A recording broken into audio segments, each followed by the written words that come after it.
Mic और मैं खामोश खड़े रहे। यह शब्द सुनने में अच्छे थे, परंतु हमें यह पता नहीं था कि हमें क्या करना चाहिए। तो ऐसा क्यों है डैडी कि आप अमीर नहीं हैं? मैंने पूछा। क्योंकि मैंने एक स्कूल टीचर बनने का फैसला किया था। स्कूल के टीचर अमीर बनने के बारे में नहीं सोचते, हम सिर्फ पढ़ाना पसंद करते हैं। काश कि मैं तुम लोगों की मदद कर सकता, परंतु हकीकत में मैं यह नहीं जानता कि दौलत कैसे कमाई जाती है। माइक और मैं पलटे और अपने सफाई अभियान में जुट गए।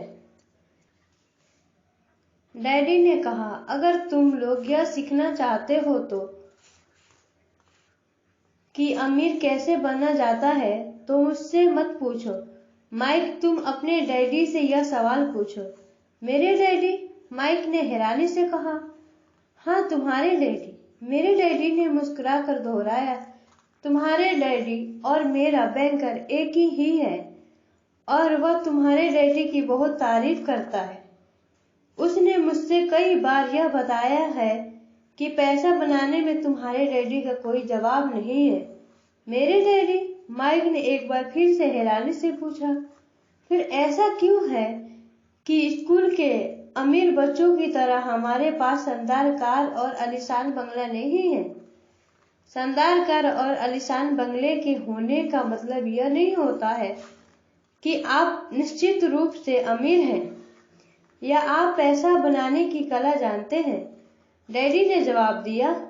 जिमी के डैडी शुगर प्लांटेशन में काम करते हैं। उनमें और मुझ में ज्यादा फर्क नहीं है। वे एक कंपनी के लिए काम करते हैं और मैं एक सरकार के लिए। कंपनी उन्हें कार खरीद कर दे देती है। इस समय शहर की कंपनी आर्थिक संकट में फंसी हुई है और जिमी के डैडी के पास जल्द ही कुछ नहीं बचेगा। तुम्हारे डैडी अलग है माइक। ऐसा लगता है कि वे एक साम्राज्य बनाने जा रहे हैं और मेरा अंदाजा है कि कुछ ही सालों में वे बहुत अमीर बन जाएंगे।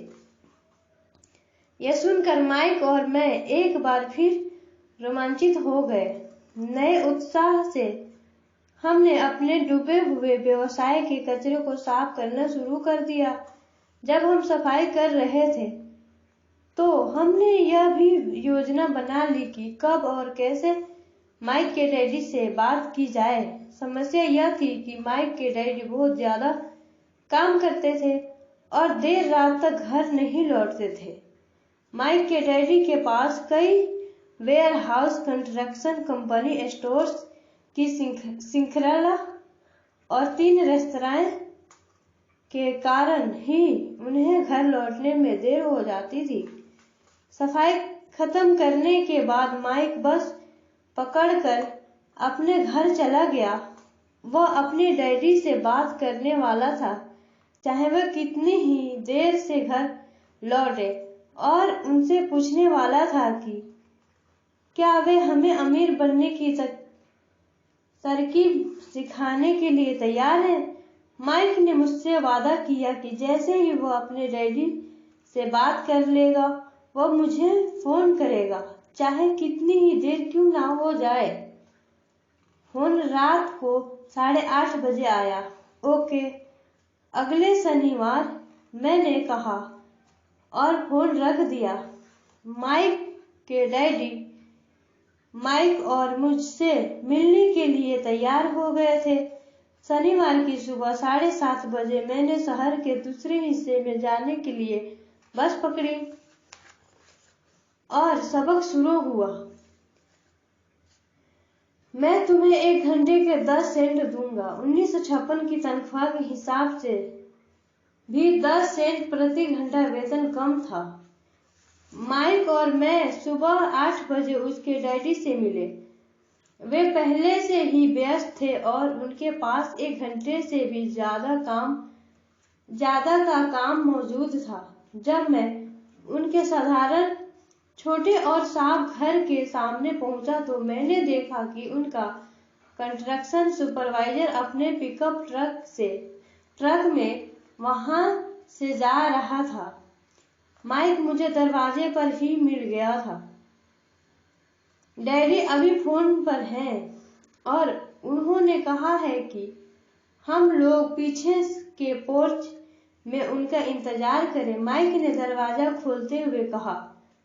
जब मैंने उस पुराने घर की दहलीज के अंदर कदम रखा तो लकड़ी के पुराने फर्श की चरमचराहट सुनाई दी।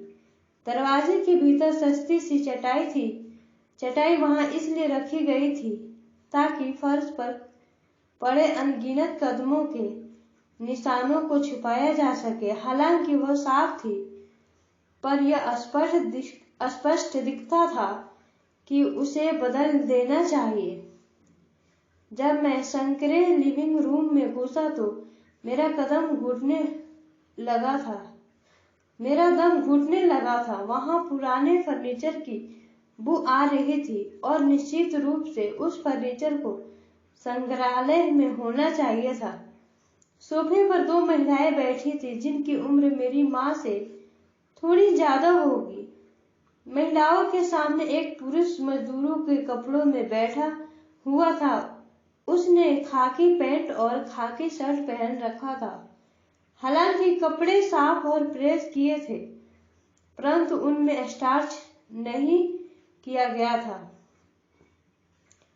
उस आदमी की उम्र मेरे डैडी से लगभग 10 साल ज्यादा होगी, शायद 45 साल। जब मैं और माइक उनके पास से गुजरते हुए किचन की तरफ गए जहां से पोर्च का रास्ता था, तो वे मुस्कुराए। मैं भी जवाब में शर्मा कर मुस्कुरा दिया। ये लोग कौन हैं? मैंने पूछा। अरे ये लोग डैडी के लिए काम करते हैं। बूढ़ा व्यक्ति उनके वेयरहाउसों को संभालता है और महिलाएं रेस्तरां की मैनेजर हैं। और तुमने उस कंस्ट्रक्शन सुपरवाइजर को तो देखा ही होगा जो यहाँ से 50 मील दूर एक सड़क परियोजना पर काम कर रहा है। उनका दूसरा सुपरवाइजर तो बहुत से घर बना रहा है। वह तुम्हारे आने के पहले ही जा चुका है। क्या ऐसा हमेशा ही होता है? मैंने पूछा। हमेशा तो नहीं, पर अक्सर ऐसा ही होता है, माइक ने कहा और मेरे पास अपनी कुर्सी खींचते हुए वह मुस्कुराया।